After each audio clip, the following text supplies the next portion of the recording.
Shalom saudara yang dikasihi Tuhan Yesus Kristus. Selamat pagi, salam sejahtera untuk kita semuanya.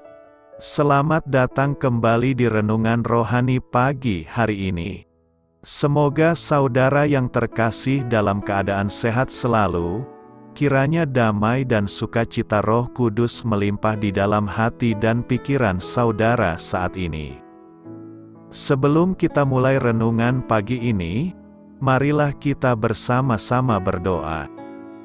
Tuhan Yesus, terima kasih sudah membangunkanku pagi hari ini. Terima kasih atas penyertaan dan perlindungan Tuhan. Semua karena karunia Tuhan aku dapat bangun dengan pagi hari ini. Aku menyerahkan seluruh aktivitasku hari ini ke dalam kuasa tangan Tuhan. Jauhkanku dari yang jahat, ya Tuhan. Tuhan Yesus, tolong lindungi dan berkati aktivitasku hari ini. Tolong berkati juga keluarga dan teman-temanku, Bapa Surgawi, oleh karya Roh Kudus. Tolonglah aku untuk menjauhi segala sesuatu yang melukai hati-Mu. Ampunilah segala dosa kami, ya Tuhan. Dalam nama Tuhan Yesus, aku sudah berdoa. Amin.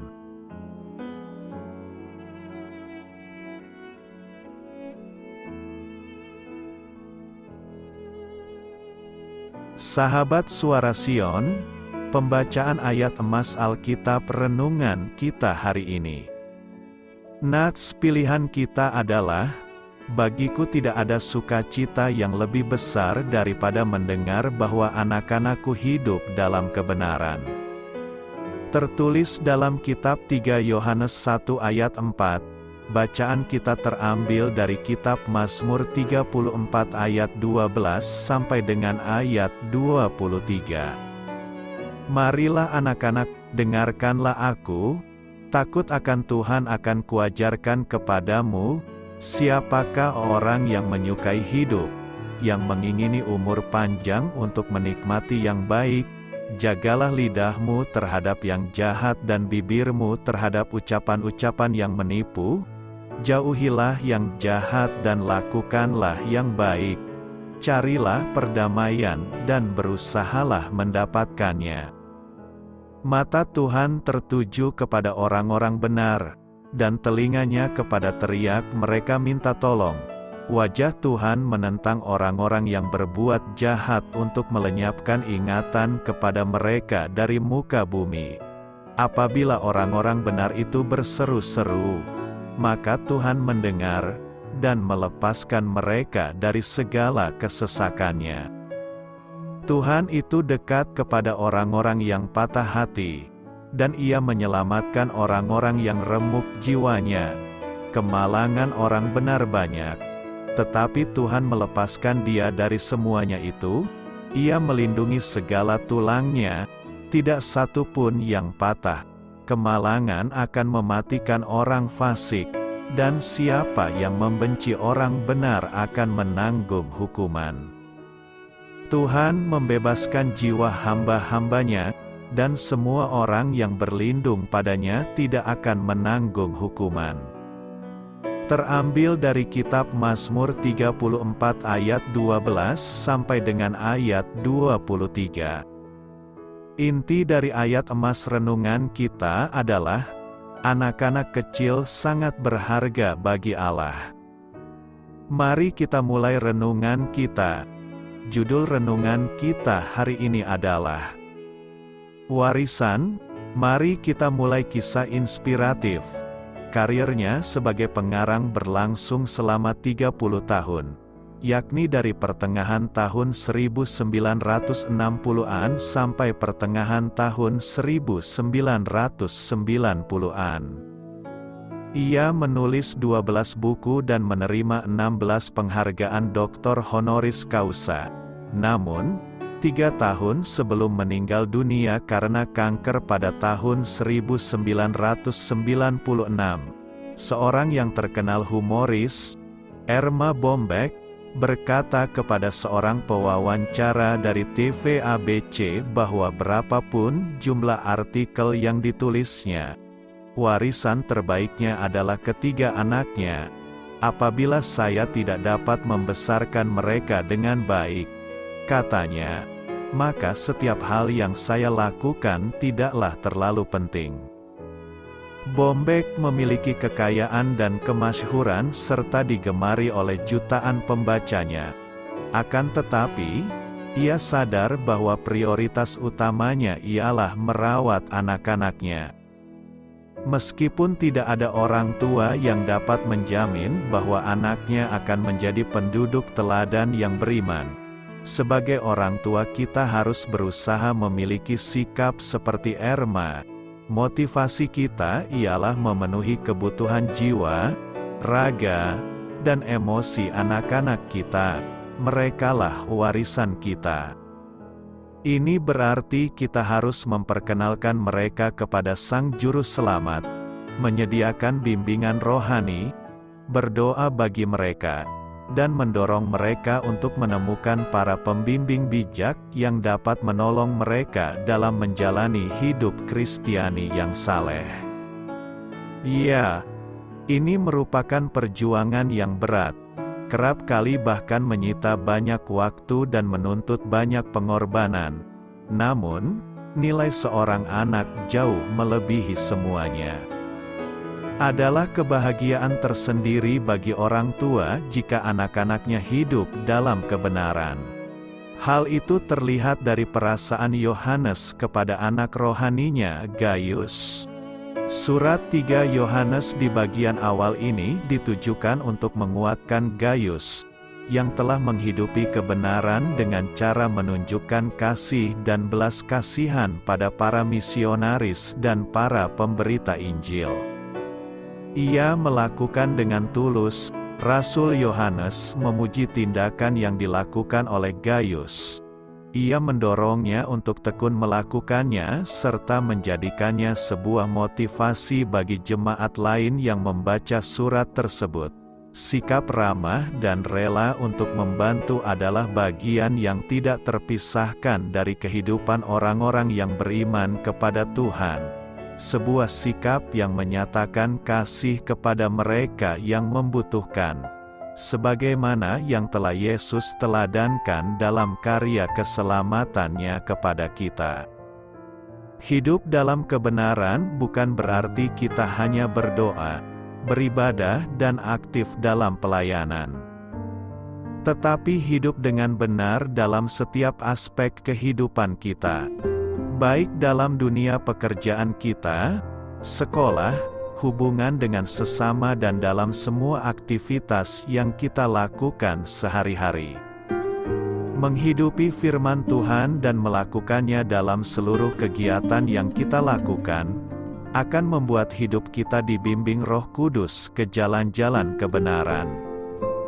Akan lebih baik lagi jika kita mengerti panggilan Tuhan atas hidup kita. Sebagai anak misalnya, kita wajib menghormati, mendengar dan memasukkan dalam hati setiap didikan orang tua kita. Hidup dalam kebenaran seperti ini akan mendatangkan sukacita besar dalam hati orang tua kita, dan kebahagiaan orang tua akan mendatangkan berkat dan pelindungan ilahi dalam hidup kita anak-anaknya. Tuhan Yesus memberkati. Yesus Kristus adalah benar, maka orang yang berbuat kebenaran, lahir daripadanya. Barang siapa yang berbuat kebenaran adalah benar, sama seperti Kristus adalah benar. Bukan hanya dalam segi vertikal saja, yaitu dalam perkara mempercayai Kristus, orang percaya disebut benar, tetapi juga dalam mengasihi sesama saudara. Maka jemaat diajak, marilah kita mengasihi bukan dengan perkataan atau dengan lidah, tetapi dengan perbuatan dan dalam kebenaran. Ada roh Kristus dan ada roh antikristus. Roh Kristus adalah roh kebenaran dan roh antikristus adalah roh yang menyesatkan. Surat 2 Yohanes juga berbicara mengenai sukacita karena separuh dari anak-anakmu hidup dalam kebenaran.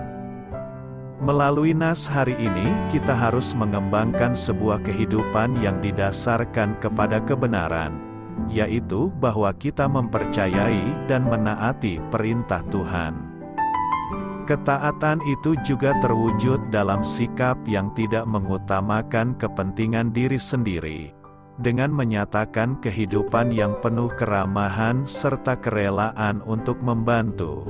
Hal ini menjadi sebuah praktik hidup Kristus yang penuh kasih dan kebenaran kepada sesamanya, khususnya dalam pengabaran Injil Kristus. Karena itu, marilah kita membangun kehidupan yang benar di hadapan Tuhan. Amin. Marilah kita renungkan di dalam hati kita.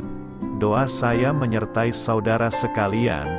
Saya memberkati Anda agar sewaktu Anda mencarinya dari Dia, Bapa Surgawi Anda akan memberikan bagi Anda roti harian Anda. Dalam nama Yesus Kristus, Tuhan yang berkuasa atas alam semesta dan menuntun kita kepada iman yang menyelamatkan, Tuhan Yesus menyertai senantiasa. Tuhan memberkati. Amin.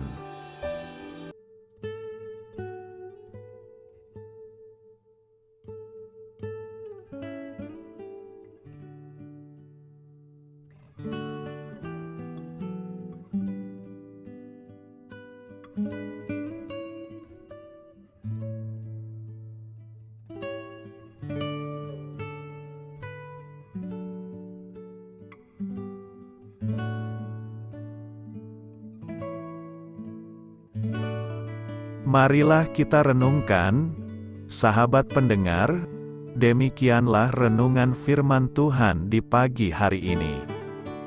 Semoga menjadi berkat di dalam hidup kita, dan sebelum kita memulai segala aktivitas kita pagi hari ini, marilah kita berdoa.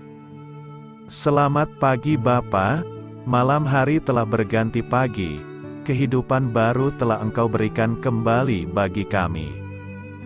Bapa Surgawi, tolonglah aku menyadari kebutuhan orang lain, supaya aku dapat membagikan apa yang telah Engkau berikan kepadaku.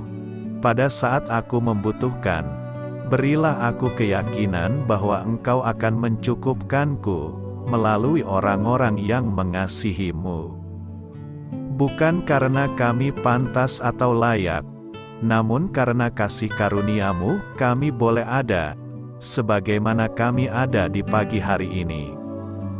Terima kasih Tuhan, atas kesempatan baru yang telah Tuhan berikan kepada kami, untuk bisa memperbaiki diri agar kami bisa lebih layak di hadapan-Mu. Hari ini kami serahkan semua perkara dan kesulitan yang akan kami lalui ke dalam tangan-Mu. Biarkanlah kami bisa memuliakan-Mu dalam segala aktivitas yang akan kami lakukan. Amin. Biarlah firman Tuhan menjadi pengingat untuk kita semua, bahwa tuntunan dari Roh Kudus akan selalu memberi jalan keluar bagi setiap permasalahan hidup kita, dan memberi kedamaian di hati kita. Sampai jumpa di renungan pagi rohani Suara Sion berikutnya. Kiranya Tuhan selalu memberkati saudara semua hari ini. Amin. Shalom.